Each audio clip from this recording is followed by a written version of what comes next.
Olá, senhoras e senhores, tudo bem? Bom dia. Bom dia, pessoal. Olá, olá a todos vocês, queridos amigos, um ótimo dia para todos.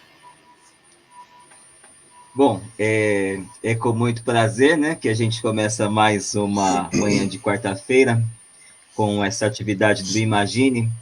Hoje, a partir de hoje, melhor dizendo, a professora Gabriela, nos brinda com a sua presença. O time fica um pouco mais fortalecido. Aí, como a gente fez aquela reunião de pauta ao longo da semana, aí, mas especialmente ontem, não sei se a gente está mais para a Copa de 70 ou para a Copa de 82, mas eu estou muito feliz em fazer parte dessa seleção e de trabalhar com um grupo tão seleto de professores. As considerações iniciais de vocês, senhores e senhoritas, e senhoras, né, no caso. Senhorita. Eu acho que Agora cabe, eu deu uma acho que cabe à bagunçada no negócio professora aqui. Gabriela, né, falar um pouquinho. Vamos dar essa prioridade a ela nesse momento. Vocês estão me ouvindo bem? Eu Estamos. quero só agradecer, né? Porque eu acho Alto que e claro. eu estou entre professores, mas antes disso eu estou entre amigos, né? Nós trabalhamos já há muitos anos juntos mas sempre conversas interessantes, mas sempre dentro da sala dos professores. E agora a gente está vivendo esse contexto único e estamos ressignificando esse espaço virtual e eu só tenho a agradecer a vocês proporcionarem esse encontro com vocês, que é sempre ótimo, né?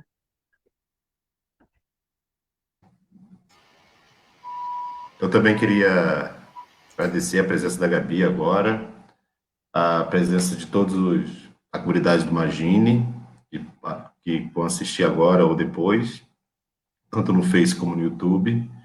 E queria dar só um recado inicial, Zé, sobre que essa página, né, nossas conversas aqui, foi indicada para o boletim digital da ANPU, que é a Associação Nacional de Professores de História. Então tá lá no boletim oficial digital deles, a nossa página como um debate entre professores do Estado para alcance dos alunos. Agradecer também a oportunidade. Legal, né? Super interessante, porque no momento em que a gente pode escolher fazer alguma coisa, a gente consiga fazer alguma coisa que tenha algum alcance significativo, né, senhores e senhoras? Demetrios, se você quiser começar as considerações Eu iniciais e já queria partir falar um com o pouquinho material, antes fique à de vontade. queria falar um pouquinho da minha querida amiga Gabriela, que a nossa relação de amizade, a nossa relação profissional, né?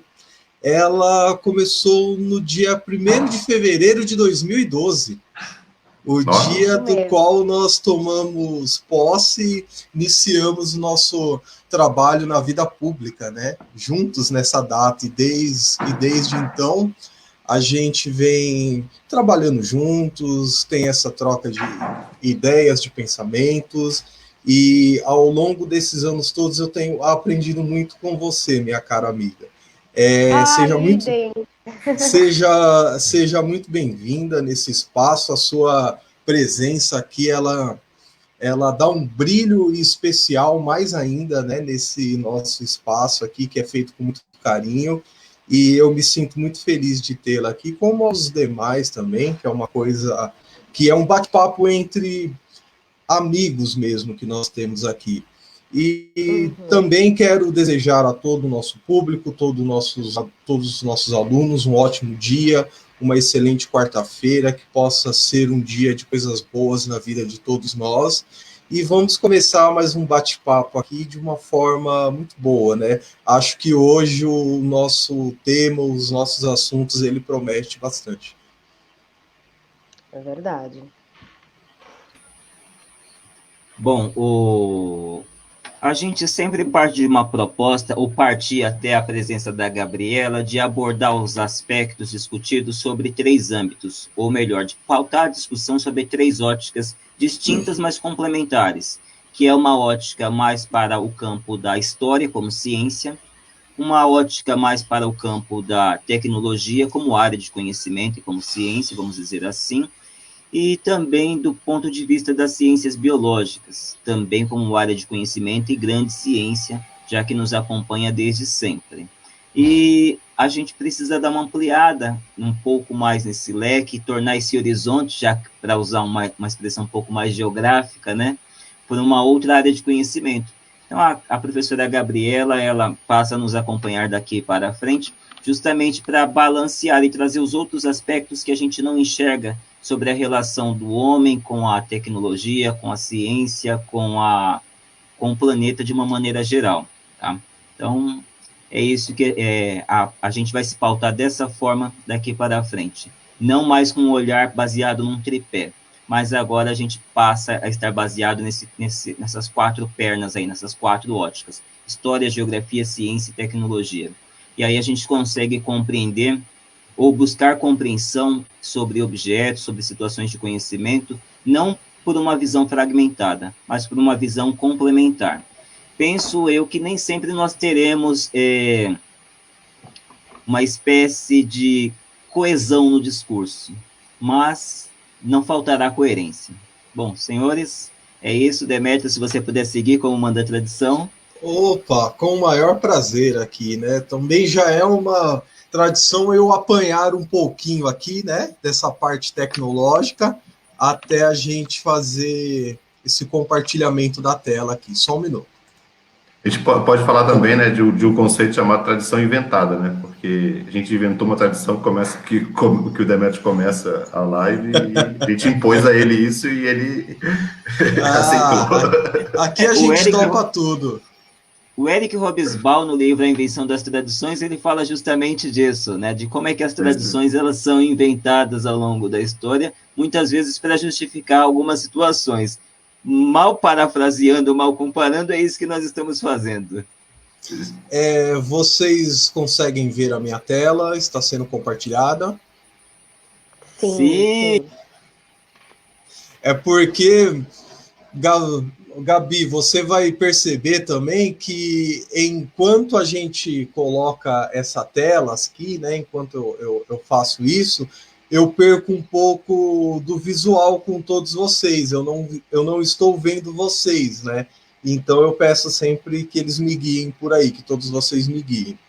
Bom, então vamos falar de comunicação e de internet nessa perspectiva mais ampla, nessa segunda parte, né?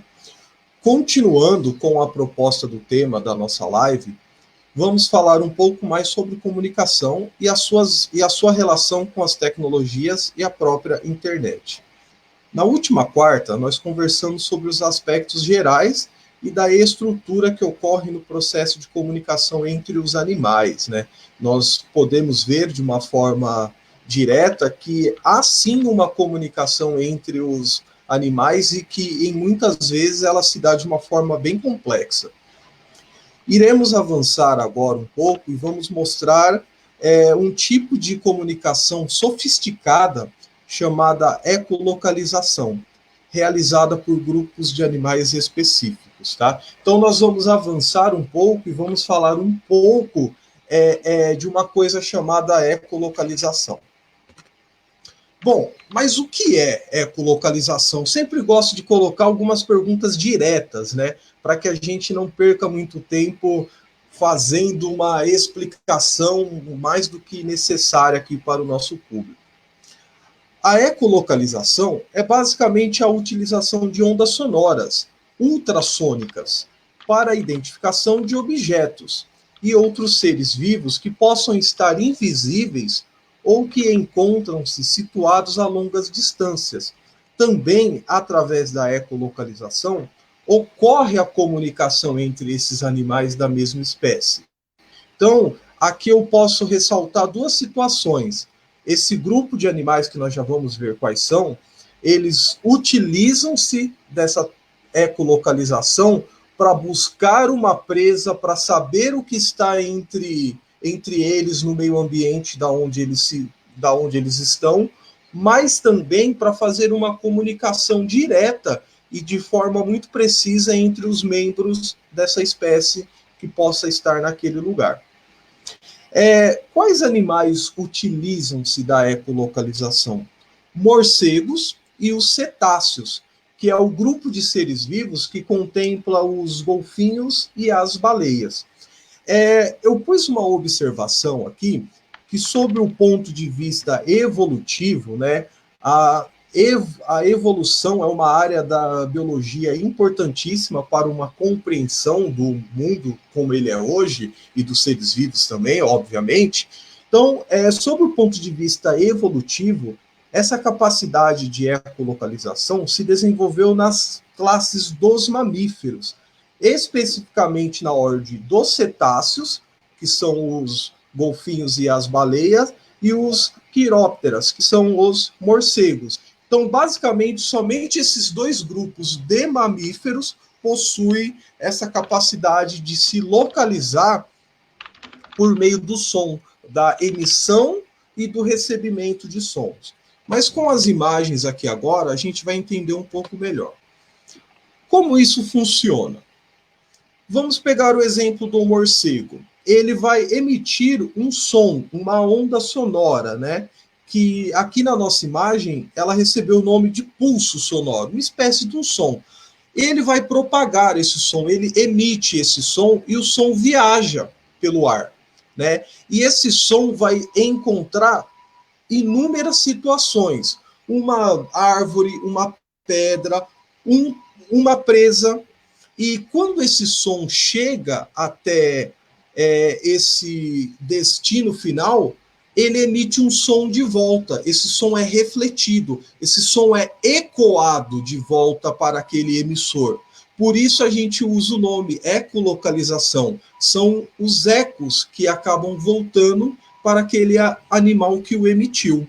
Então, é dessa forma que ele vai se orientar, se localizar e se comunicar com uma precisão incrível, né? Que em todas as situações ele tem pleno domínio de onde ele está. Então é ação e reação, ação e uma reflexão daquele som que está sendo produzido, tá? Então esse é o princípio básico da ecolocalização, que funciona também, como a gente falou, com os golfinhos e com as baleias, né? O grupo dos cetáceos, que o princípio se dá da mesma forma. É a emissão de um som, que no caso aqui do exemplo desse golfinho, não vai se propagar pelo ar, e sim pela água, tá? Então esse som viaja pela água e ele pode chegar até uma presa, que aí após chegar até ali, esse som é refletido, esse som volta até ele, e ele sabe, por exemplo, que aquilo é uma presa do qual ele possa se utilizar para alimentação. Oi. Posso falar Pode, André, claro, manda. Primeiro, uma curiosidade, porque eu pensava que eco vinha de ecologia. É um outro tipo de eco.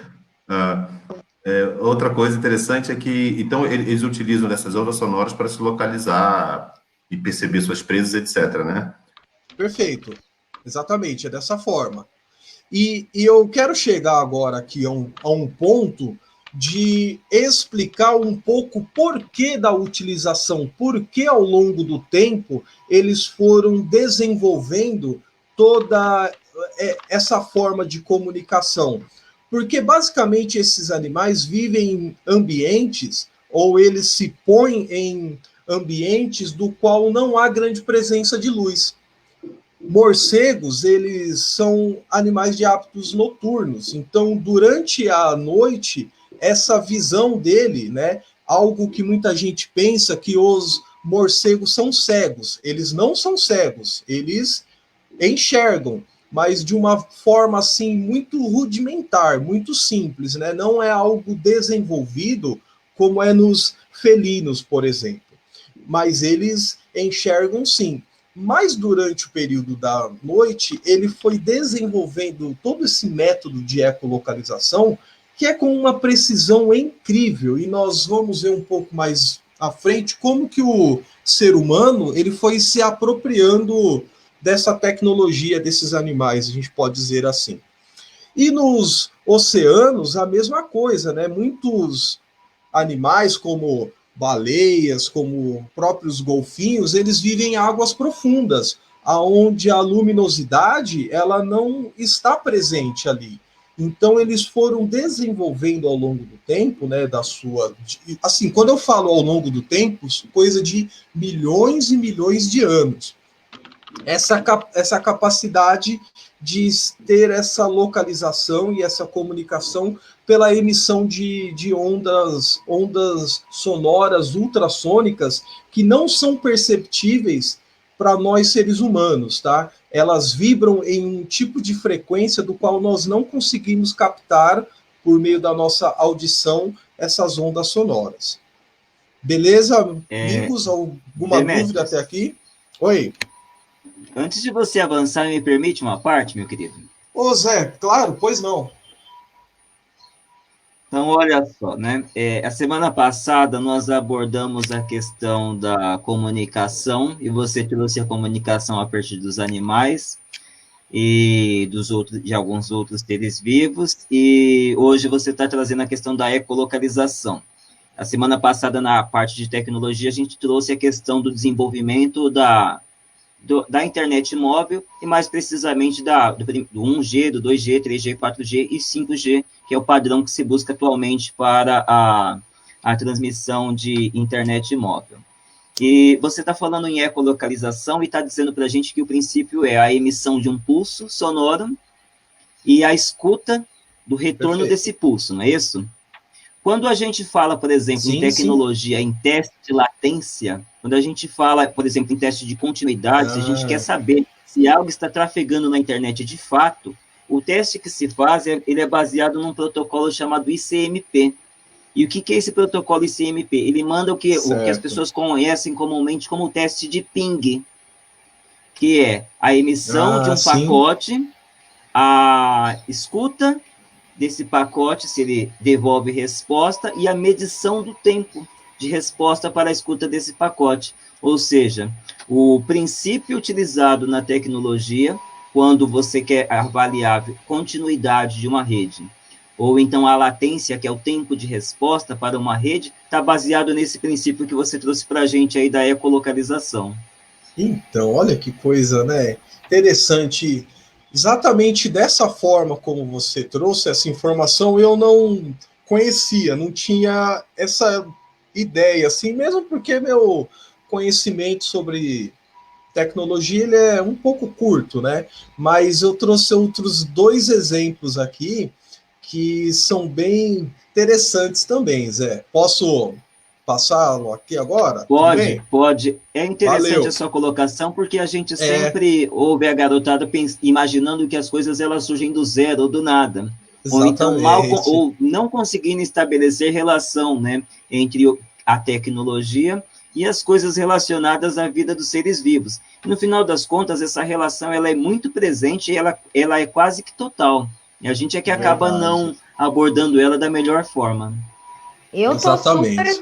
Eu tô aqui pensando, Demétrios, já na tecnologia GPS, né? Que a tecnologia GPS hoje é super natural, né? A gente naturalizou, né? Eu mesma sou super viciada, embora seja geógrafa, eu me considero uma geógrafa bem perdida no espaço e eu utilizo o GPS para minha localização sempre, né? E aí a gente vê que o homem sempre fazendo uma espécie de mimetismo em relação à vida animal, né? Eu uso muito também, Gabi, né? O uso do GPS, e muitas vezes eu me perco mesmo assim. Eu não posso me perder, aí seria muita vergonha, né? Vamos falar de uma tecnologia chamada sonar, muito utilizada por submarinos e por navios, que segue o mesmo princípio que nós vimos ali com aqueles grupos de seres vivos, né? É a emissão de um som. Dentro de navios, dentro de submarinos, eles possuem um equipamento que está produzindo pulsos sonoros, né, ultrassônicos ali. E esse som, ele viaja pela água, ele é propagado dentro de um oceano, obviamente dentro de uma área de cobertura que esse aparelho tem essa tecnologia. E ele acaba sendo refletido quando encontra rochas no fundo do oceano, ou quando encontra um cardume de peixes, ou até mesmo uma grande baleia que está ali naquela região do oceano. E esse som é refletido de volta para esse navio emissor. E aí ele consegue fazer uma localização.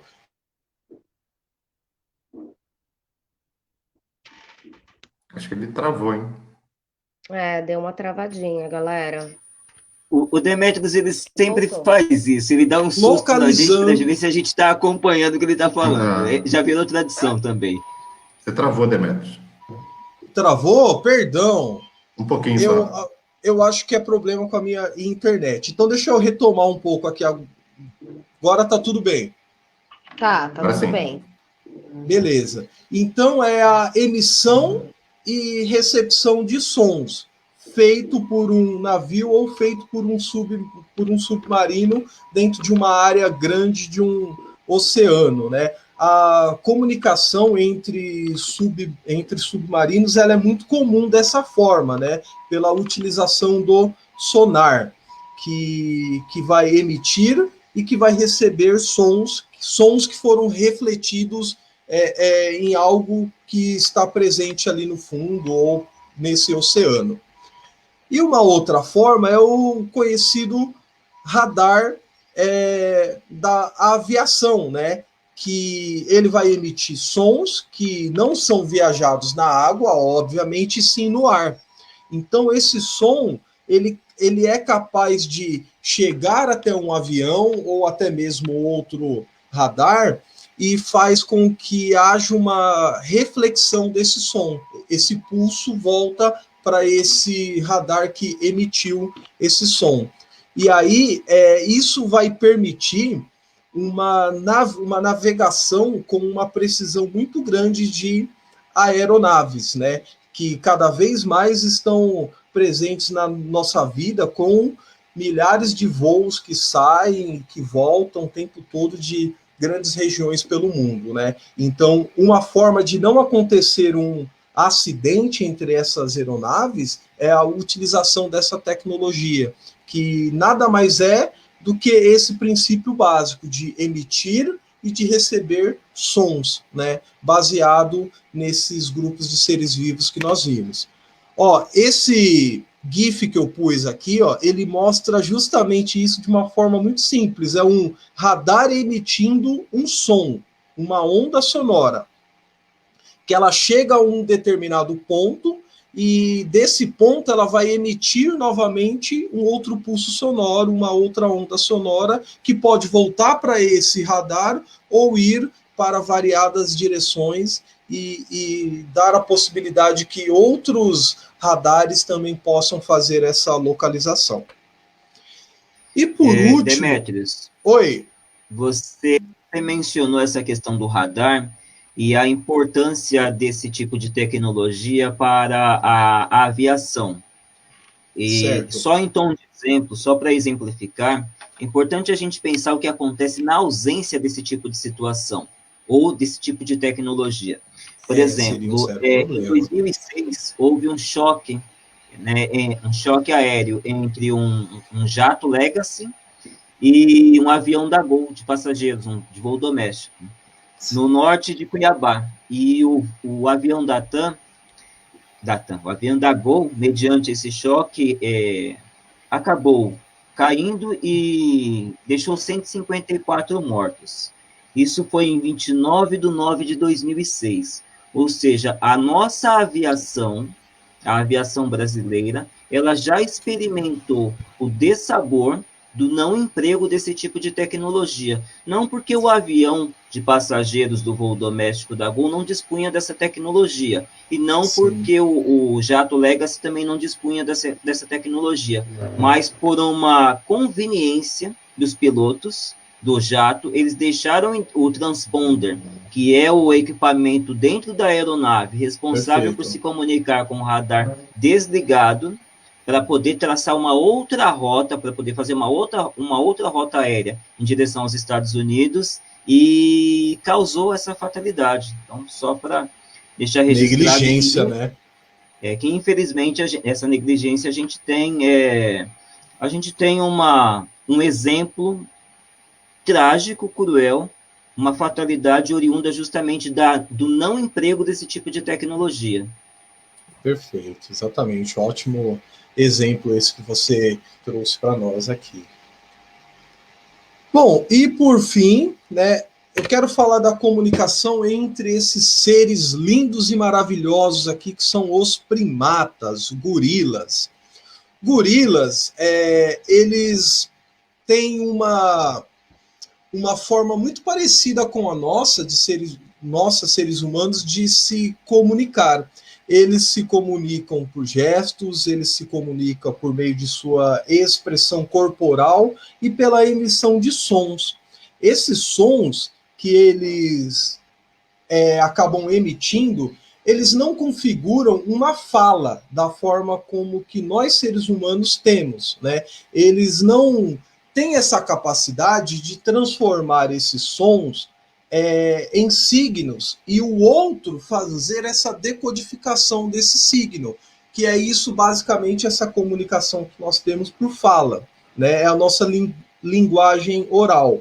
Mas eles são dotados, eles são capazes de produzir uma comunicação entre eles muito complexa, por meio de gestos, por meio de sons e pela expressão corporal em si, né, de uma forma geral. Então, é algo muito próximo, né, talvez a coisa mais próxima dentro do meio animal da comunicação que nós, seres humanos, temos. Tá bom? E uma outra que eu acho muito interessante é a comunicação entre as formigas. Vocês já se perguntaram, né, por que uma formiga sempre segue a outra e forma aquela trilha bonitinha, assim, que você olha e fica imaginando como eles são capazes de fazer todo aquele caminho? É por meio de uma comunicação química, é a produção de feromônios, né? Como nós já falamos na semana passada, que quimicamente muitos seres vivos são capazes de se comunicar. E o tempo todo, esse grupo de insetos, eles estão produzindo feromônios para dizer ao outro onde tem o alimento, aonde tem uma situação de perigo, aonde eles devem andar, o que eles devem fazer. Então, é uma complexa rede de comunicação por via química, produção o tempo todo de compostos químicos que geram essa comunicação entre si. Então, muitas vezes, quando eles ligam as suas anteninhas, né, batem uma na outra ali, aquilo é uma comunicação química que está acontecendo entre esse grupo de insetos. Tá bom? Então, basicamente isso, comunicação química. A visão que esses insetos têm, ela é muito baixa, né? A gente até percebe que há presença dos olhos ali, tudo mais, mas é por meio da comunicação química que esses insetos estão se comunicando entre si e com o meio ambiente do qual eles fazem parte. E dessa forma eu encerro por aqui. Desejo a todos uma ótima quarta-feira, mais uma vez, e eu agradeço a todos por terem me ouvido até esse momento aqui e continuem nos ouvindo aqui. Era isso que eu tinha para falar, queridos. Valeu. Nossa, que ótimo. Muito bom, Demetrios. Você abriu aí para mim, né, Demetrios? Porque eu já posso começar? Por mim? Eu já posso começar a falar? O Zé tá falando com o Moodle lá. O Zé tá falando tecnologia. Olha só, ele abriu, mas ele foi meio, vamos dizer assim, traíra, viu? Não vou mentir para você não, porque ele já deu tchau pro pessoal. Não! Falou, fui, agradeço e tal, aí o pessoal vai embora, né? Não, pessoal, fiquem, desculpa. Eu achei muito interessante, Demétrios, a sua fala, né? Porque ela denota o quanto a comunicação ela é essencial para todos os seres vivos, né? Ninguém, nenhum ser vivo vive sem se comunicar, né? E você fez, óbvio, você fez um apanhado aí dos aspectos da natureza, né, e dos animais, que é sensacional, porque, por exemplo, os golfinhos, eu acho que a gente não consegue ouvir isso, né? A gente não consegue ouvir essa emissão de som. É algo que eles desenvolveram dentro da própria espécie, né? E nós temos outras formas de se comunicar. O ser humano, graças à sua capacidade de raciocínio, né? E o seu polegar opositor desenvolveu técnicas e tecnologias maravilhosas que nós temos hoje, que facilitam a nossa comunicação e que hoje, mais do que nunca, são basilares para a comunicação, para a política, para o desenvolvimento socioeconômico da política na escala mundial, né? Então, eu acho que é nesse Ô, Gabi, sentido. Oi? desculpa, não, só para complementar, informação e desinformação também. Oi? Informação e desinformação também. Tem Ah, pessoas que sim, utilizam de sim, desinformação para poder se apoiar exato. politicamente. Mas eu acho que isso faz muito parte desse momento que a gente está vivendo, né? Em que a gente tem um momento de intensa comunicação, seja ela qual for, e isso, em certa medida, nos dá a liberdade de comunicar o que quiser, né? Tanto informação quanto desinformação. Mas eu vou fazer um recorte aqui, do ponto de vista do quanto essa comunicação e do quanto a tecnologia da conexão via internet, ela é também uma ferramenta geopolítica, né?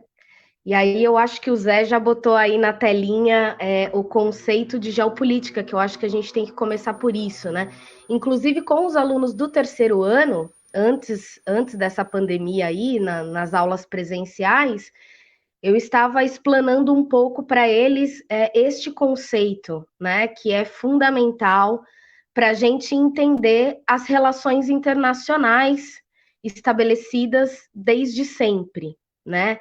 Então, acho que a gente tem que começar com o conceito de geopolítica, né, que é uma área de estudos dentro da ciência geográfica, né, que se ocupa em compreender, em entender as relações de poder, as relações estratégicas de poder entre os Estados-nações, né, entre os países, né, e dentro da geopolítica, dentro dessas relações, estão os acordos, né, acordos, sejam eles diplomáticos, né? E aí nós temos as organizações internacionais aí, como a ONU, por exemplo, que faz bem essa articulação diplomática entre os países, e nem sempre essas relações são tranquilas, né? Mas elas envolvem conflitos também, e é por isso mesmo que muitas vezes a geopolítica, esses acordos, não tem acordo, na verdade, né? Por vias militares,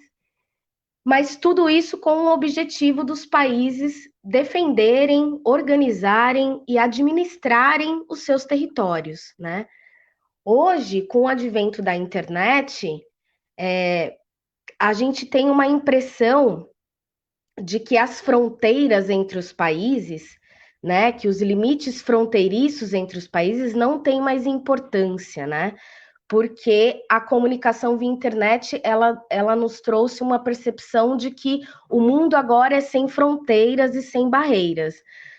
Mas a gente sabe que isso não é verdade, né? Os países, dentro dos seus contextos econômicos, eles continuam defendendo seus interesses, né? E continuam estabelecendo estratégias de relações internacionais, de modo que essas relações favoreçam a sua economia e o seu desenvolvimento político, o seu crescimento de poder e etc., né?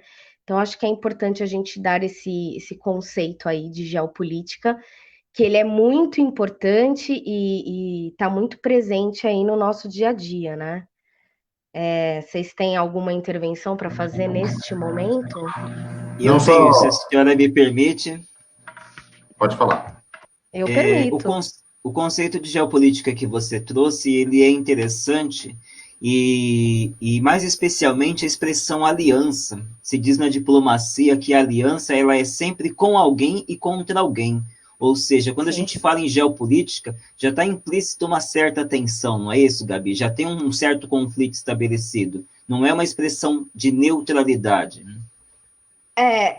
Então, não é de neutralidade, porque na verdade a gente tem grupos e grupos de países, cada um defendendo a sua estratégia territorial, né?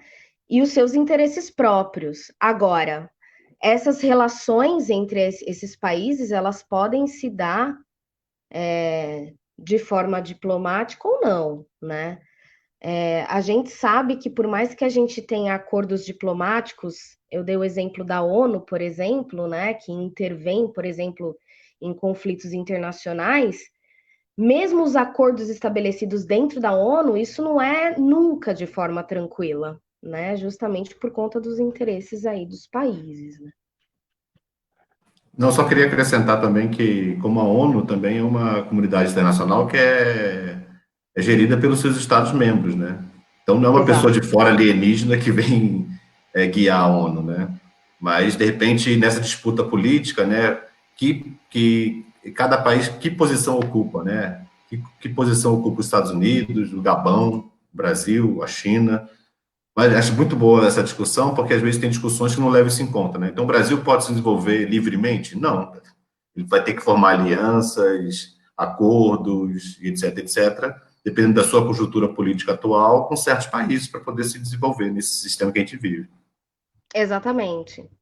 Eu acho que a minha discussão ela vai ser permeada a partir de 3 mapas, né? Eu acho que o primeiro, coloca aí, Zé, é um mapa de acesso à internet, tá? Esse mapa ele foi retirado do GeoAtlas, da professora Maria Helena Simielli, e ele mostra aí os usuários da internet, né? Então, tudo aquilo que está em tons mais claros de verde ou amarelo são aqueles que têm poucos, são os países que têm poucos usuários na internet. E aquilo tudo que está em tom mais escuro de verde são aqueles países extremamente conectados à internet, né? Então, a gente pode observar aí que a América do Norte, onde está Estados Unidos, Canadá, o continente europeu e a Austrália, né? Continente australiano, são os lugares mais conectados à internet no mundo, né? Lembrando de que são países desenvolvidos, ricos, que têm acesso à tecnologia de ponta e têm acesso, inclusive, a uma outra qualidade de internet. Hoje, eu me lembro da live da quarta passada, vocês falando sobre os sinais 5G, né? A gente está no 4G, mas já tem países que já estão caminhando para o 5G, que provavelmente vai demorar anos para chegar aqui. Então, de acordo com as condições socioeconômicas e de desenvolvimento de cada país, isso vai determinar a quantidade de pessoas conectadas na internet. Então, o Brasil, como tem um atraso tecnológico em relação a esses países aí, da América do Norte, da Europa, esse mapa, o Brasil neste mapa sempre vai ter essa corzinha, né, do país mediano aí, em termos de conexões. É claro que isso pode mudar, mas a situação socioeconômica dos países hoje é essa, e aí a gente percebe que há uma desigualdade do uso da internet e da conexão à internet no mundo, né? Porque a gente sempre tem um imaginário de que a gente vai... eu acho que a mídia faz isso muito bem, né? De que a gente vai viajar para qualquer lugar do mundo e hoje em dia a gente tem internet em tudo quanto é lugar, né? A gente pode até ter internet na maioria dos lugares, mas a qualidade desse acesso, ela é extremamente desigual, né? O acesso no geral e a qualidade desse acesso é muito desigual, né? Eu acho que esse mapa, ele demonstra isso muito bem, né? E qual a relação da internet, o porquê que a internet, ela se torna uma ferramenta de se fazer geopolítica, né? Eu acho que para isso a gente teria que fazer uma breve retomada histórica aqui, aproveitar que tem 2 professores de história, que acho que vocês podem me ajudar, mas é que a internet ela já surge com um papel geopolítico muito forte, porque surge no final da década de 60 nos Estados Unidos, em meio à Guerra Fria, né? Então, os Estados Unidos desenvolveram os primeiros protótipos aí de conexão via internet num contexto de disputa ideológica com a antiga União Soviética, né? E aí, se tem algum aluno aí nos ouvindo, só para relembrar, né? A Guerra Fria foi aquele período de tensão política e ideológica entre 2 potências, né? Estados Unidos, que defendia a ideologia capitalista, e a União Soviética, a ex-União Soviética, que defendia os princípios socialistas, né? Então, houve uma disputa ideológica muito grande em que qualquer advento tecnológico desse período era uma ameaça para o inimigo, né? Então, quando os Estados Unidos ele começa a desenvolver essa conexão via internet, nesse contexto, neste momento, este advento foi muito determinante para essa disputa, né? Porque era uma ameaça, olha só, os caras desenvolveram, aprimoraram a comunicação, né? E aí essa internet, ela só vem chegar aqui no Brasil, por exemplo, quase 20 anos depois, já no final da década de 80, e só se popularizou da forma como a gente conhece em meados da década de 90, mais ou menos em 1997, né? Que aí a internet começa a ser utilizada não só para fins militares, na verdade ela nasceu nos Estados Unidos para fins militares, aqui no Brasil a internet ela chega como uma forma de estabelecer comunicações entre universidades e os Estados Unidos, ou seja, olha os Estados Unidos querendo influenciar o nosso país nesse período via internet, e depois, só lá no meio da década de 90, é que o Brasil começa a utilizar a internet para fins comerciais, a princípio, e isso também denota uma estratégia grande, né? Utilizar a comunicação para aumentar aí as vendas e o comércio no geral, e aí também acabou abrindo para os usuários no geral. Então, é mais ou menos essa história da internet, né? Esse mapa aqui que eu mostrei, ele é de 2015, tá? De 2015 para cá, ele já deve ter mudado alguma coisa, vamos aguardar as próximas atualizações dos novos atlas, mas eu acredito que esse é um mapa que ele está em franca mutação, porque ao passo que você cria novas tecnologias, que surgem novas formas de comunicação mais aprimoradas, e você também tem o desenvolvimento de alguns países, né, para além, eu acho que a configuração desse mapa tende a mudar também, tá? Bom, aí é importante que todo mundo observe bastante esse mapa para que a gente possa seguir para o próximo. Eu só queria salientar uma coisa. Opa. Não, queria salientar só o continente africano, né? Como é nesse mapa que você mostrou primeiro, está bem escassa a internet ainda, em 2015. Sim. Só salientar mesmo, reforçar isso para os alunos. Então, e aí a gente tem o continente africano, né, com boa parte dos países com pouca conexão à internet, né? A gente está falando de países, muitos deles que vivem na linha abaixo da pobreza, né? Ou seja, são países que têm dificuldade em resolver problema nutricional. A gente está falando de países em que tem pessoas que passam fome, né? E então, para essa realidade, é praticamente inimaginável que esse mapa fosse diferente para esses países, né? Que esses países tivessem muito acesso à internet. Né? Queria só fazer um comentário também, né, sobre isso que você está falando muito bem, Gabriela, que em 2020, nesse período de pandemia do qual a gente vive, essa relação de teletrabalho que nós estamos tendo e de estudos que os nossos alunos devem fazer de suas casas, né, por meio da internet, se torna muito difícil pelo fato desse recurso não ser acessível à parte significativa deles, né?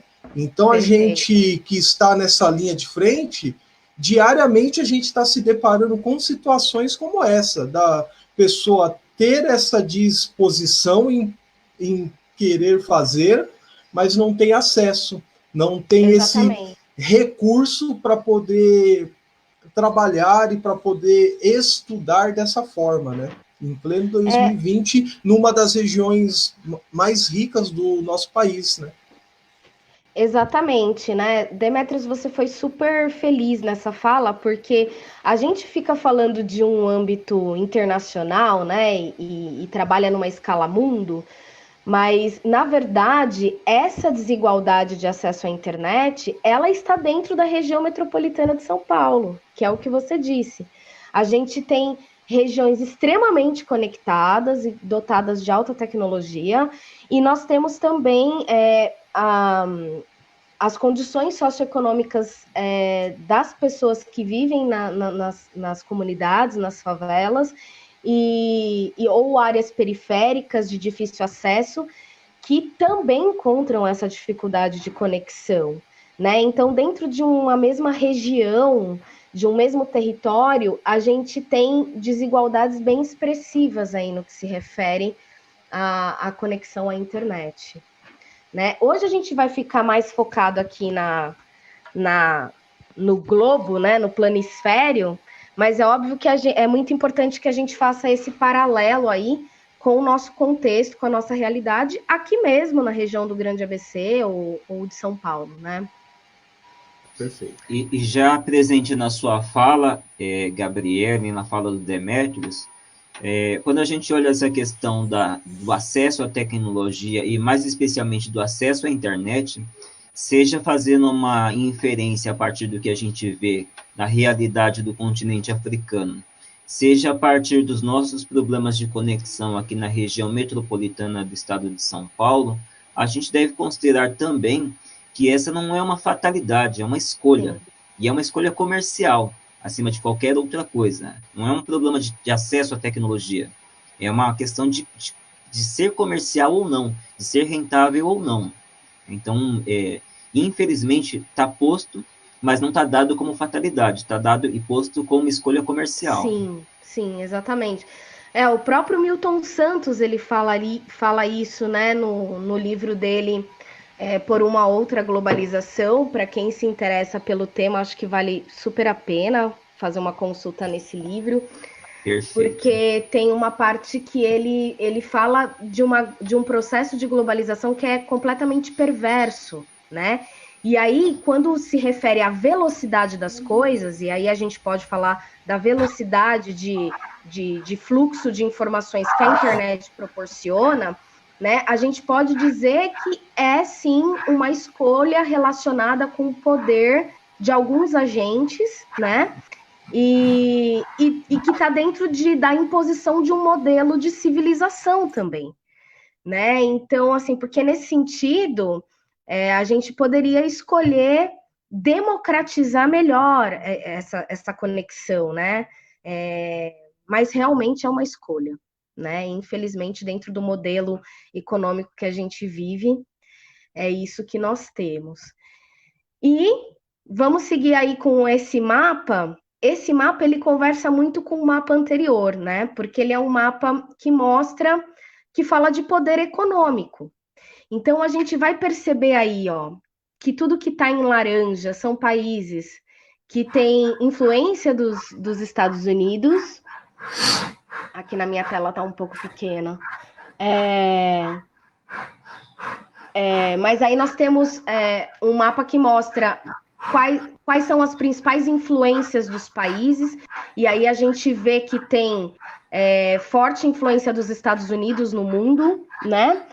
E forte influência da União Europeia, tanto que o mapa ele se organiza dessa forma, né? E nós temos também alguns países que têm bastante influência do Japão, que é uma potência asiática ainda forte, e agora a China, né? Que é um país que nas últimas décadas despontou como uma grande potência mundial, né? Então, esse mapa, na verdade, o foco desse mapa é mostrar para os alunos e para as pessoas que o poder econômico ele está concentrado em alguns países, ele está concentrado em algumas regiões do espaço mundial, que é justamente os espaços que têm maior conexão com a internet. Então, os países mais poderosos do mundo são aqueles que também detêm as tecnologias, né, de acesso à comunicação mais avançadas do mundo. Né? Então, na verdade, é essa comparação que eu queria fazer. Né? E aí o mapa ele vem mostrando a proporção entre população e PIB, né? Produto Interno Bruto. Então, a gente vê, por exemplo, que a Europa tem uma população muito menor do que. Deixa eu ver aqui, tá. A população da Europa é menor em relação à quantidade de riquezas que ela produz. Né? Então, mesmo com uma população mais reduzida, você tem um produto interno bruto grande, né? Alto, o que denota um domínio aí, né? na economia mundial. Né? A mesma coisa os Estados Unidos, né? País que tem muito poder econômico. E se a gente for pegar só América do Norte e Europa, esse mapa ele vem legitimar o mapa anterior, que é de acesso à internet, né? Na verdade. Ô, Gabi? Oi? Não, queria também relacionar historicamente, né, como esses países, tanto a Europa Ocidental como os Estados Unidos, né, esse mapa mostra também historicamente que, se antigamente eles exerciam uma influência militar de intervenção territorial nos países que eles faziam imperialismo, né, tanto na América, na Ásia e na África, agora esse poderio econômico é de maneira bem intensiva, né, e extensiva também. Então é interessante mostrar que se países conseguiram sua independência política e territorial, no poderio econômico, tanto a Europa como os Estados Unidos ainda mantêm um certo tipo de colonização com esses países, né? Dito periférico. Perfeito. Perfeito, sim, sim. Na verdade, esses países é um neocolonialismo, né? Esses países eles continuam colonizando dentro dessa perspectiva de uma nova ordem mundial, porque a antiga ordem mundial era a ordem bipolar, né, em que você tinha dois polos de poder. Agora, aparentemente, a gente tem o surgimento de outros polos de poder. Eu citei a China agora há pouco, né? A gente tem o Japão, tal, e temos também grupos de países emergentes, né, que são países que vêm se desenvolvendo economicamente, vêm despontando aí na economia mundial, mas mesmo assim, a maioria dos países, mesmo aqueles que estão se desenvolvendo expressivamente, possuem a sua economia extremamente dependente desses mesmos polos aí, né? Sobretudo os Estados Unidos, né? E alguns países da Europa, como a Alemanha, por exemplo, né? Nós aqui no Brasil, somos extremamente dependentes de tecnologia vinda de fora, né? Tecnologia chinesa, inclusive, que eu acho que é uma coisa bem expressiva ultimamente, né? O Brasil tem utilizado, inclusive, satélites chineses, tem desenvolvido satélites junto com a China, né? Mas ainda assim somos muito dependentes. E, bom, e do continente africano nem se fala, né? A gente pode ver aí que o continente africano é basicamente dependente dos países europeus, né? Completamente influenciados economicamente, e por mais que todos sejam independentes hoje, né? Os países africanos, eles continuam com uma dependência praticamente colonial ainda dos países europeus. Eu não sei se isso influencia, mas de repente a língua, né? De repente na Argélia, que deve falar francês, alguma parte da população. Então deve influenciar eles continuando tendo contato e dependência econômica, de repente na internet deve ser o francês. Isso estou passando por alto aqui, porque eu não tenho conhecimento, né? Não só Angola, com português, e etc, né? Contar a língua inglesa em outros países. É um continente multicultural, né? Em termos de língua, a gente tem muitos países que falam francês, o inglês também, né? Nós temos 3 países que falam a língua portuguesa. E deixa eu ver o que mais. E aí, o que acontece? Ainda falando sobre poder econômico e conexão, né? Eu quis trazer também uma imagem de satélite muito interessante. Zé, você já pode colocar aí. Zé? Travou? Opa, aí. Né? Foi um mapeamento feito em 2014. O que eu achei muito interessante é que este mapinha aí, ele não foi feito por um cartógrafo, tá? Ele não foi feito por um geógrafo, mas ele foi feito por um hacker, tá? O que esse hacker fez? Tá aí o nome dele, John, alguma coisa que eu não vou pronunciar porque eu sou péssima no inglês e aí eu vou pagar mico aqui. Mas ele acabou sendo considerado um cartógrafo de rede, né? Ele emitiu sinais, olha aí, Demétrios, esse cara super imitou os golfinhos, na minha opinião. Ele emitiu sinais para dispositivos conectados na internet no mundo todo, né? Essa ação que ele fez, ela é legal, tá? Ela não é ilegal. É como fazer um teste na rede das pessoas, né? Então, ele emitiu esse sinal e ele conseguiu este resultado de conexão, né? Então, nas áreas em vermelho aí, são as áreas mais conectadas, né? Essa imagem só vem reforçar os 2 outros mapas que a gente mostrou anteriormente, né? Que é o poderio tecnológico, aonde está concentrado o poderio tecnológico hoje, né? Essas conexões foram instantâneas, ele conseguiu esses dados e ele conseguiu traçar aí um perfil de conexão à internet. Então, a gente percebe aí que, de novo, América do Norte, Europa, são um grande destaque hoje em conexões, né? A gente pode perceber que aqui no Brasil, né, o foco maior está aqui na região sudeste, é uma área realmente extremamente conectada ao mundo, né? Mas a gente vê que essas conexões, elas não são intensas ainda em todos os lugares do mundo.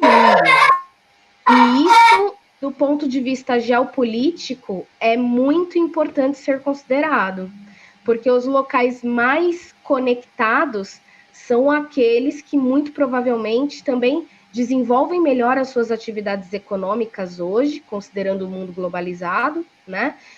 Desenvolvem melhor o comércio, desenvolvem melhor... Cria-se melhores mecanismos para acumulação e produção acelerada, né? De dinheiro, de mercadorias, de pessoas, etc. Então, são esses 3 mapas aqui que eu queria mostrar, né? E como a tecnologia, a comunicação e a conexão à internet está associada hoje com o poder, né? E com uma estratégia política que se desenvolve nas relações internacionais. Gabi, posso fazer um comentário? Pode. Olha só, dentro dessa perspectiva que você trouxe, que você mostrou desse mapa aqui, maravilhoso para todos nós, essa interligação que tem, né, entre essas várias regiões do mundo. Olha a capacidade, por exemplo, que uma informação falsa, que uma chamada fake news, ela tem de percorrer uma área do planeta Terra, né? Uma área que pega praticamente Sim. todas as regiões. Então, essa desinformação que o nosso amigo André falou, né, antes, ela pode chegar e causar um estrago em muitas regiões do mundo, assim, com uma velocidade nunca vista antes, né? De uma forma assim que o ser humano, ele, por meio dessa capacidade tecnológica, ele faz com que algo que antes era local ou de um certo grupo só, né, chega a uma capacidade global, né? Então, eu estou impressionado aqui com essa imagem de ver essa mobilização, né? Vamos dizer assim, que uma única pessoa conseguiu causar, né? Em todas as regiões do nosso planeta. Impressionante mesmo. O que eu acho interessante é que você vê, né? Esse John aí, que é um hacker que que produziu esse mapa, né? Que colheu esses dados, não necessariamente ele é um geógrafo, né? Ele só tem domínio da ferramenta tecnológica, né? E nos ajuda a entender todo esse contexto que a gente está vivendo hoje, né? Então,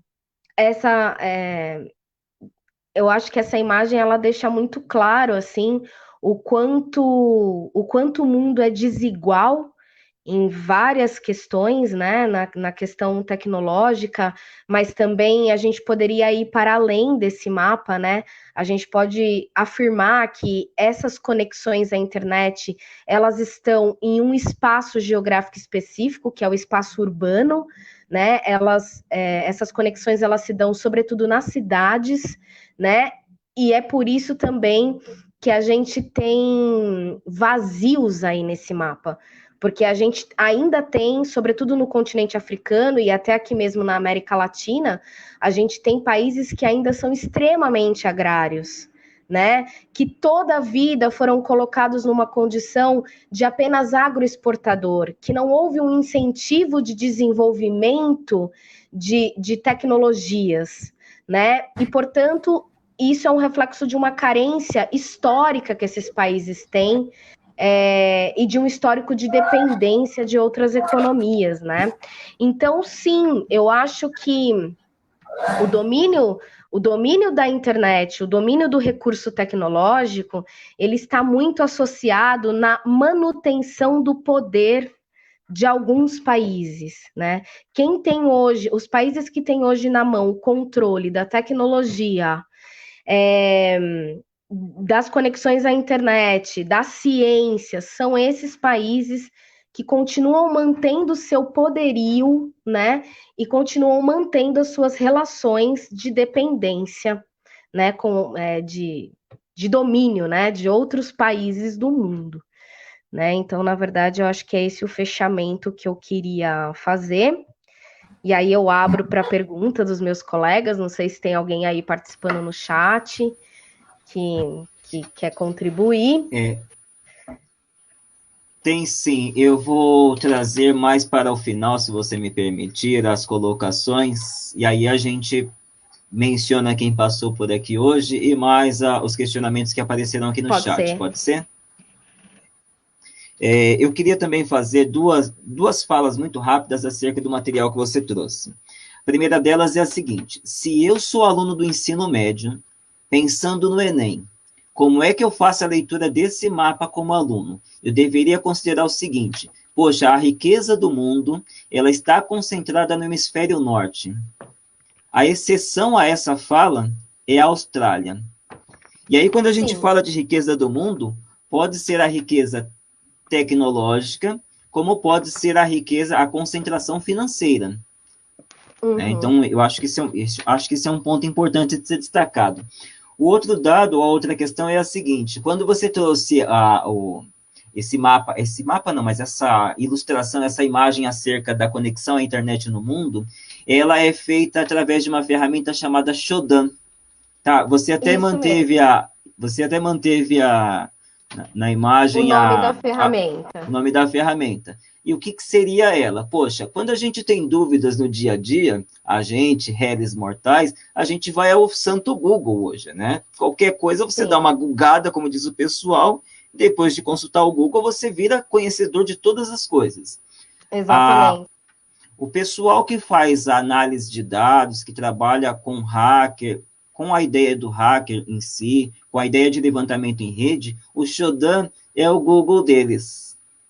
E aí, isso está diretamente ligado à fala inicial do Demetrius, pelo seguinte, esse tipo de coleta de dados ele é feito através da emissão de um sinal e da resposta a esse sinal emitido. Pois é a Isso- mesma lógica natural, né? Olha só, a gente continua imitando a lógica natural, né? E aí, não é para a gente ficar paranoico, mas é para a gente parar para pensar com algum cuidado, que é, poxa, se o sujeito emite um sinal e algo responde, esse algo está na casa de alguém. Exato. Né? Então, esse mapeamento que ele acaba trazendo, essa cartografia da internet, da internet não, mas das conexões de uma maneira geral, elas estão associadas à possibilidade de enviar perguntas, vamos dizer assim, enviar sinais para determinados dispositivos, e esses dispositivos responderem. Ora a gente sabe que o nosso dispositivo em casa está respondendo para algo, para alguém, ora a gente não sabe. E é uma coisa para a gente olhar muito provavelmente nós não sabemos. Inclusive, eu fui fazer uma pesquisa um pouco mais profunda sobre a produção dessa representação e achei interessante, porque provavelmente o meu computador e o computador de vocês, e até o próprio celular, tenha participado dessa pesquisa, e nós não sabemos. E, no entanto, essa ação que ele tomou, ela é legalizada, né? Ele fez apenas um teste para ver se o nosso dispositivo conectado à internet ele está ativo. Foi isso que ele fez. Só que ele fez numa escala mundial, né? Bom, aí eu estou deixando algumas referências caso algum aluno queira pesquisar, né?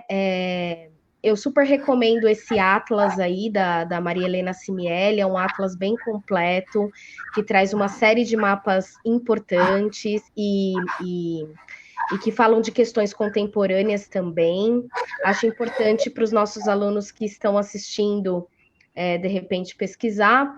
E aí, essa representação de conexões à internet no mundo de 2014, eu tirei da revista Galileu, que está disponível na internet também. De repente, não sei, Zé, disponibilizar esse link aí para os alunos, caso eles queiram acessar.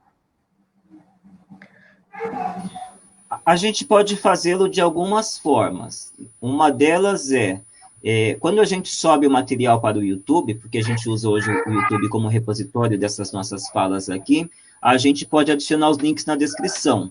Uma outra forma se a gente não conseguir fazer isso a contento, hoje o usuário de YouTube, ele tem normalmente o insight de, ao assistir algo, pausar e capturar o endereço. Sim. Então, se a gente não colocar na descrição, mas é uma possibilidade válida também. Mas obrigado pela recomendação, Gabriela.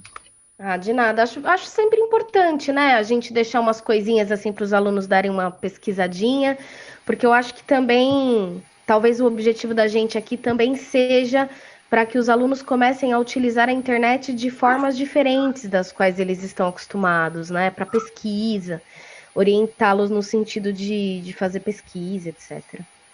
Não, só uma fala aqui, é bom para que eles saibam, para que eles vejam também que quando a gente traz esse tipo de coisa, a gente não tira da nossa própria cabeça, né? A gente vai em busca de fontes, a gente busca referências, né?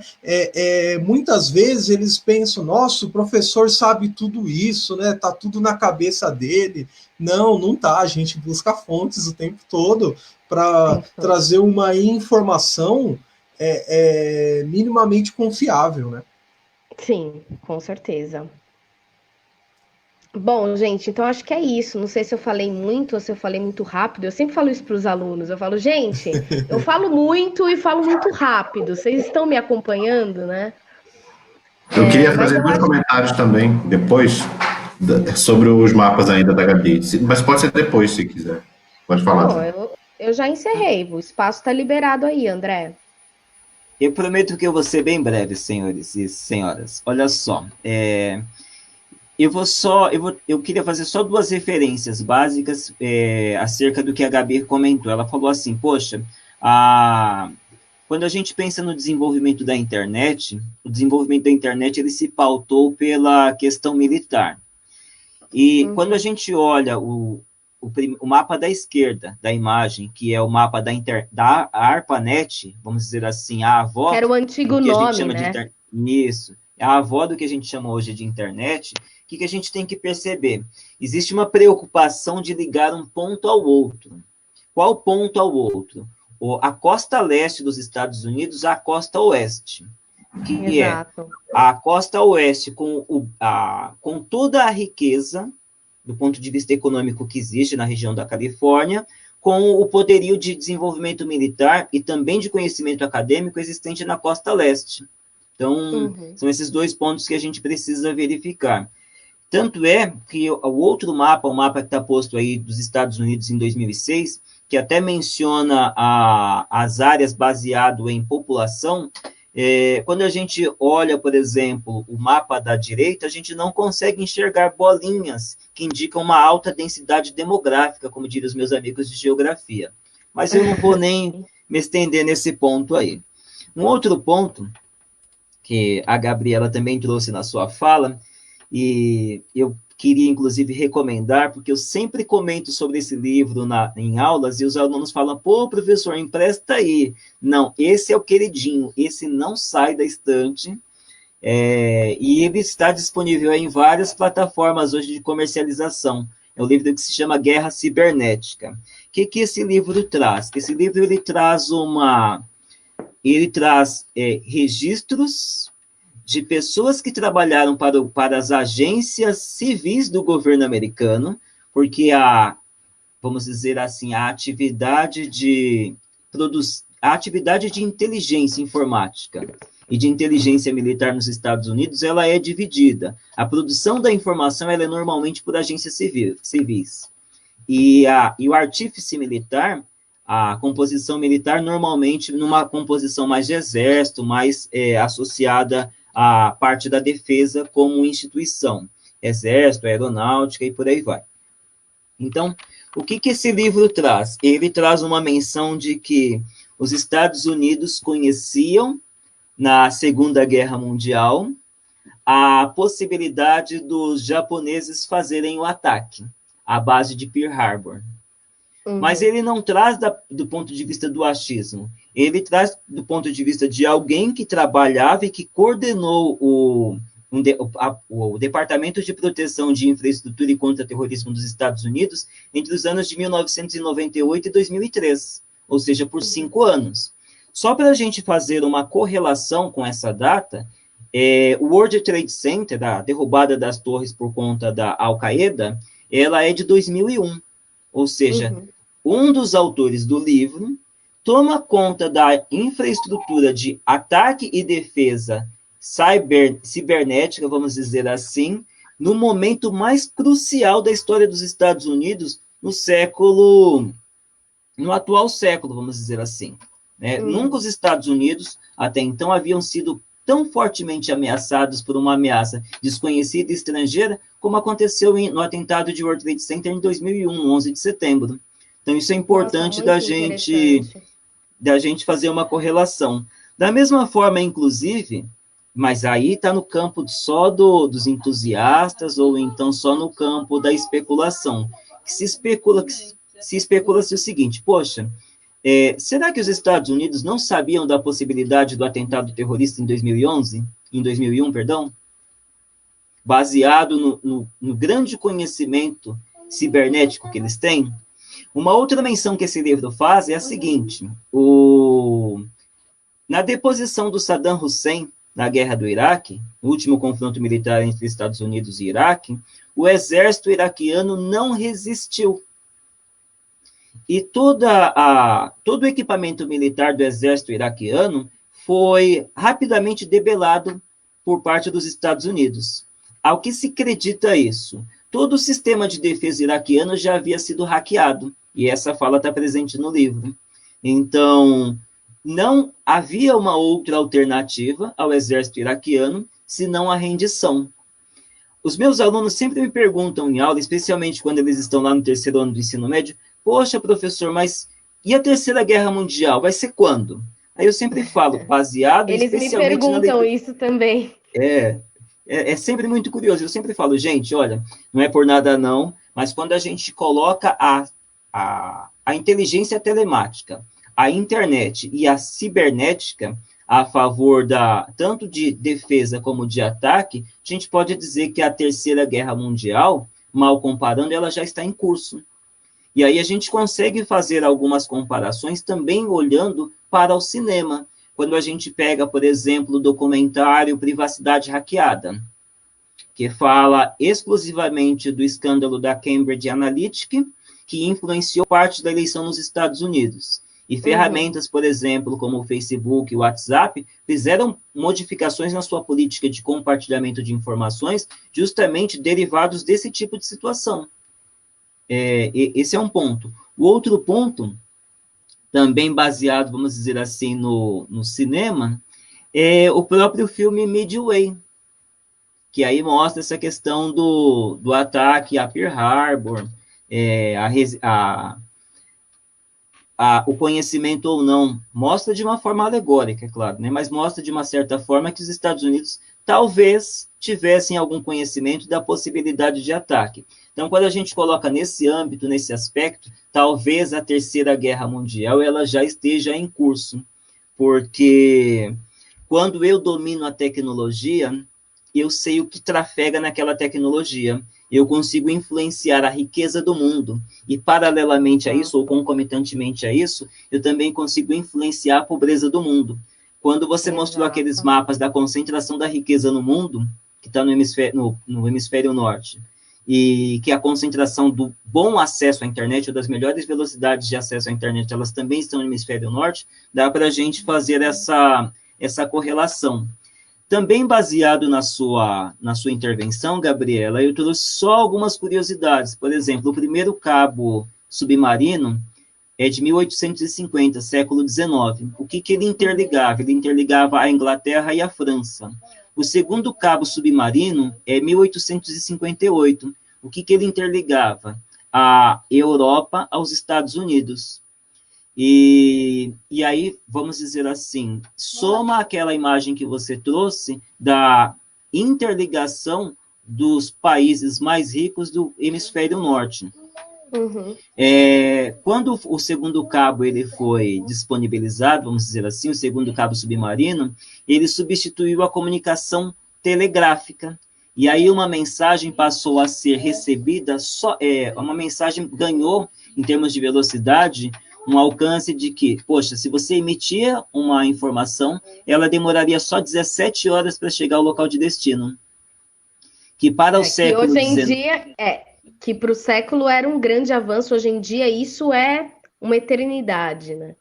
Nem se imaginava a possibilidade de você conseguir disponibilizar um cabo que interligasse continentes. Segundo, que você pudesse substituir um tempo de comunicação que até então existia.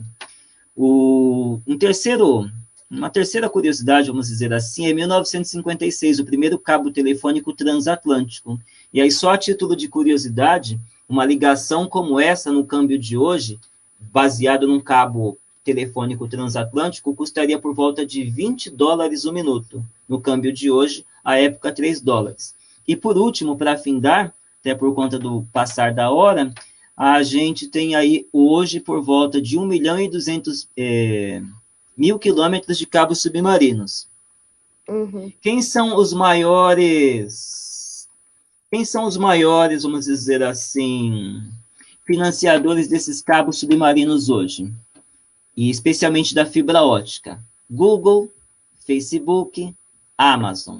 Ou seja, os grandes players de tecnologia, os grandes fornecedores de tecnologia, são hoje os grandes incentivadores e disponibilizadores da interconexão entre os continentes.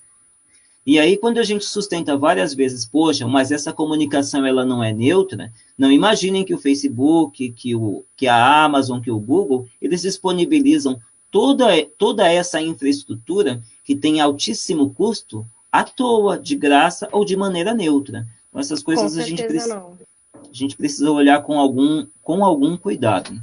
E aí, por fim, fica aí para o pessoal algumas sugestões de consulta, mas a gente deixa nos finalmente lá quando a gente subir o material para o YouTube.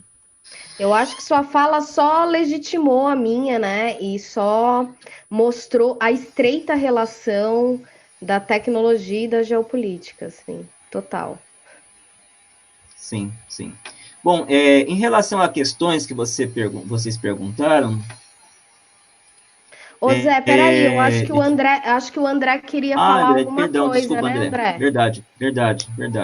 Diga, André. Não, era só para fazer alguns comentários rápidos sobre, tanto agora melhor ainda, né, com a apresentação do Zé junto, era reforçar mesmo, então, como ele já disse, a questão das fibras óticas estão tanto no hemisfério norte, lá, Estados Unidos e Europa Ocidental, né, e os maiores acessos são lá também. Eu achei interessante o mapa dos Estados Unidos, né, como ele tinha falado da costa leste e da costa oeste, né.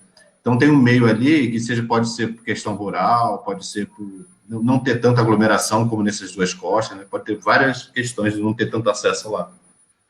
E, para terminar, só falar que essa grande quantidade de informação, né, de outras maneiras e outras épocas, com outros meios, né, pode ser por panfletagem no meio mais local, pode ser depois com o advento do rádio, cinema, TV, né, também tinha esse, né, mas poderia ter esse caráter também de conscientizar ou influenciar uma população através da comunicação e das informações, ou desinformação também. Não é a característica atual, mas como eles disseram, né, todo mundo disse muito bem aqui hoje, é que a capacidade hoje de você levar essa informação é muito maior, mas também tem que levar em conta que alguns lugares também tem essa impossibilidade de acesso por vários motivos também. Tá?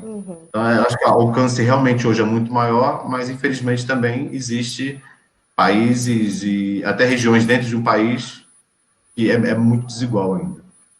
Sim, com certeza. Já acerca de perguntas, Gabriela, apareceu essa pergunta para você. Você consegue ler ou quer que eu leia daqui? Gabriela, o Brasil fazendo uma reforma política e investimentos em pesquisas tecnológicas, podemos ser mais soberanos que os países de primeiro mundo?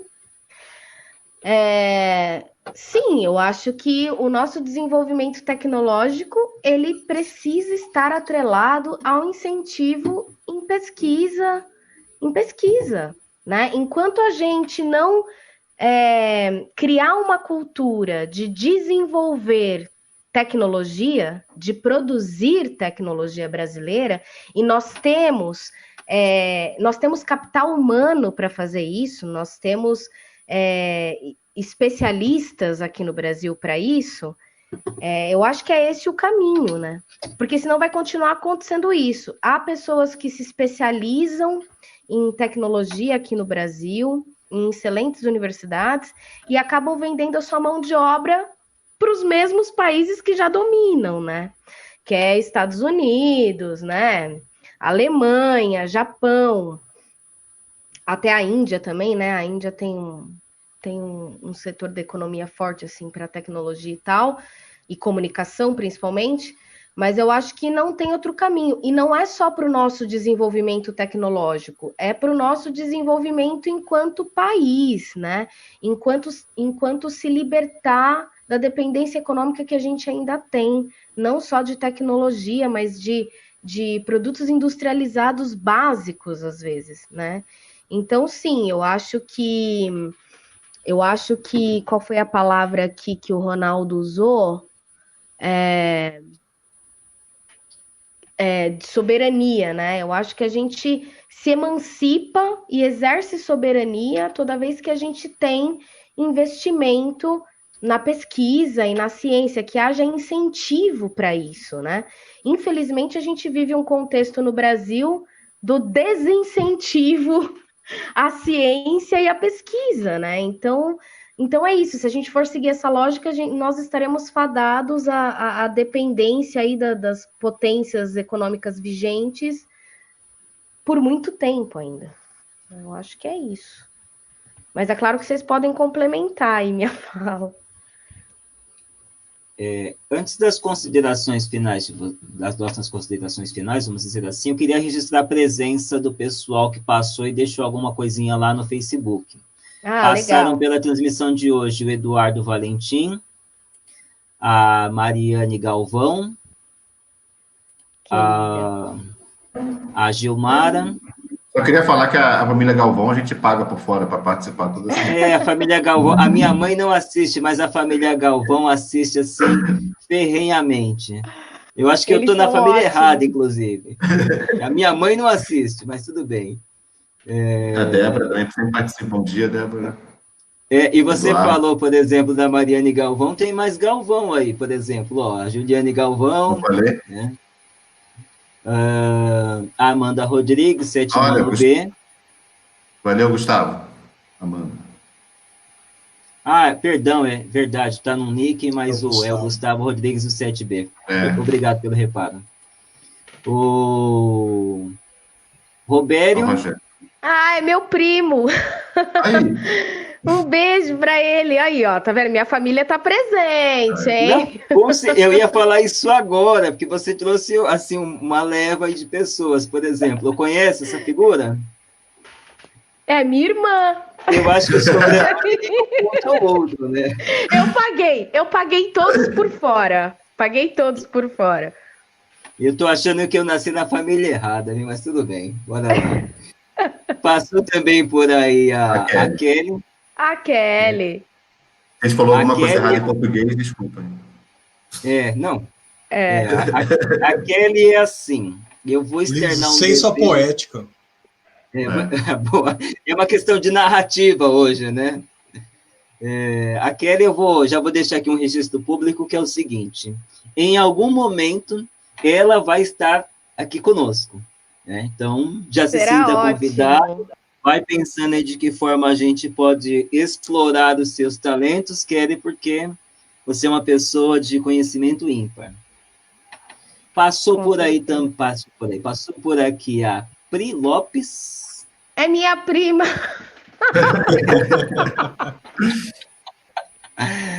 Passou por aqui o Gustavinho Todd. Gustavinho foi ótima. Essa passou de novo, mas você já falou. Essa aqui, conhece? Arquivo Confidencial. Vai só passando os nomes. É porque eu divulguei no grupo da família hoje. Então, e divulguei para os amigos também. Rosilene Jesus. É uma família linda essa.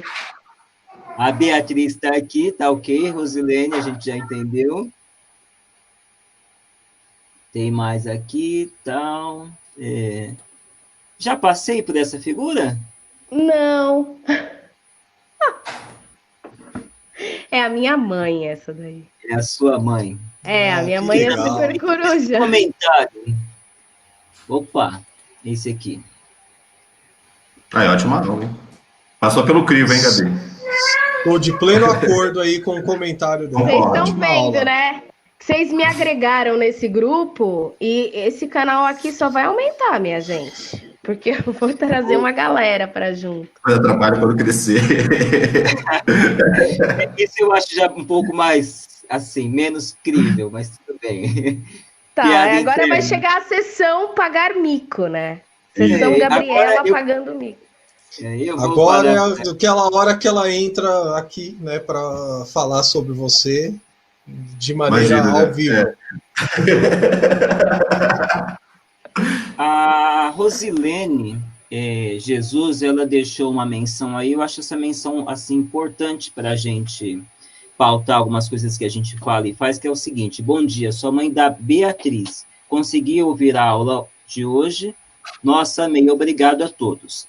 O que eu queria aproveitar dessa fala da dona Rosilene? Eu queria aproveitar a fala da seguinte maneira: quando a gente começou, há um pouco mais de um mês atrás, a gente começou num intervalo de 45 minutos, estávamos Demétrios e eu. Depois a gente conseguiu a peso de ouro contratar o Vasco aí, o André. A gente teve que comprar o passe dele do Vasco da Gama. Exatamente. E agora, fazendo um super empréstimo consignado, nós três conseguimos aí pagar o cachê da Gabriela Codeceira. E então é assim, a gente pede de antemão desculpas pelo passar da hora e de alguma forma, em algum momento, a gente vai precisar ajustar o tempo. Porque antes nós éramos 2 para 45 minutos. E agora estamos em 4 ou 5 em algum momento para os mesmos 45 minutos. Ou seja, é sempre possível condensar a informação. Por outro lado, é sempre muito delicado quando a gente tem a informação em mãos, dizer o que a gente deve ou não apresentar. Então, sempre que a conversa flui um pouco mais, e que a audiência acaba fomentando isso, seja diretamente aí pelo Facebook, seja o pessoal que comenta pelo WhatsApp, e a gente vai construindo as falas também a partir disso, isso às vezes faz com que a gente estenda um pouquinho mais essa edição, vamos dizer assim. E é isso. Eu tenho uma ideia, Zé. Pois não. Eu tenho uma ideia. A ideia é o seguinte, sabe aqueles programas matinais na TV aberta, que dura de 8 a meio-dia? Sim, sim. Encontro com os professores.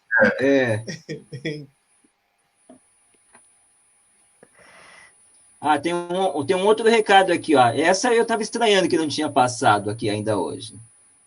Sara mandou recadinho para você, Gabi. Arrasaram, colega. Sarinha. Gabi, sua linda. Assinado Sara.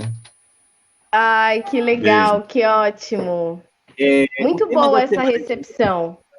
O tema da semana que vem proposto e já discutido em reunião interna é questão das redes sociais. Isso que será abordado na próxima semana.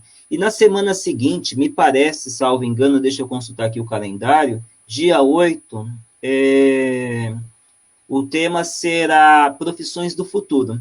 Então, se vocês quiserem marcar aí na agenda de vocês, o pessoal que nos acompanha, são essas as duas próximas discussões que nos pautarão. Essa questão da internet, infelizmente, a gente sempre não consegue esgotar o tema porque é muito amplo e tem várias perspectivas que poderiam ser tratadas. Mas eu paro por aqui e aguardo só as considerações finais de vocês, senhoras e senhores.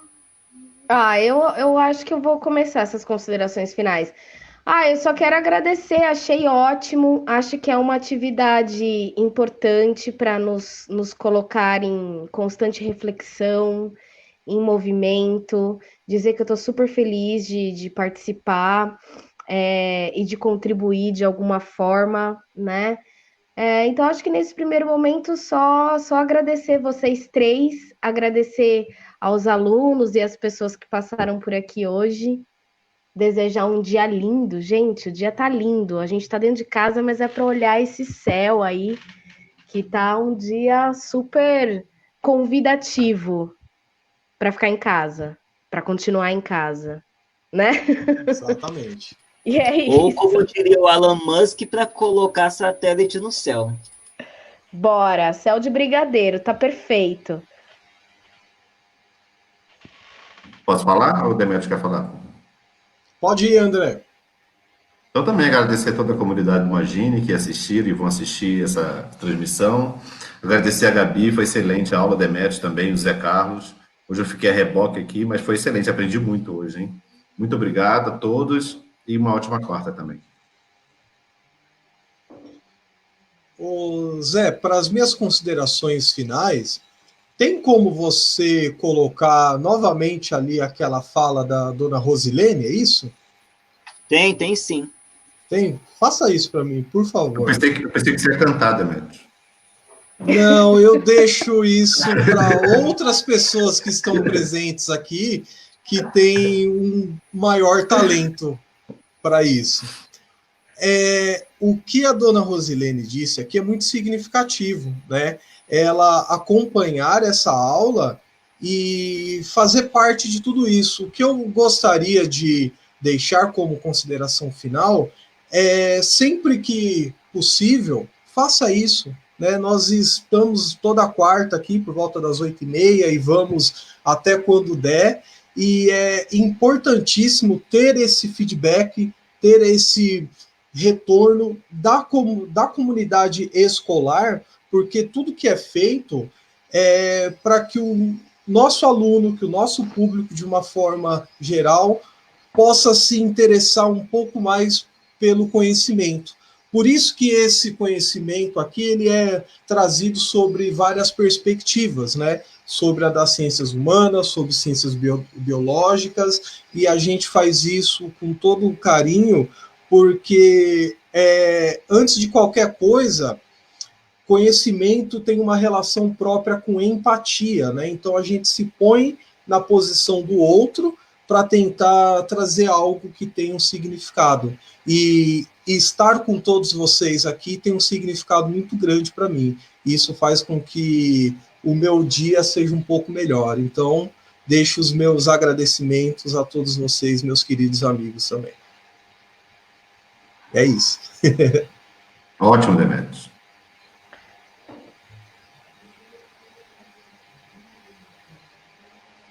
Então tá combinado. A próxima live é 5 horas, hein?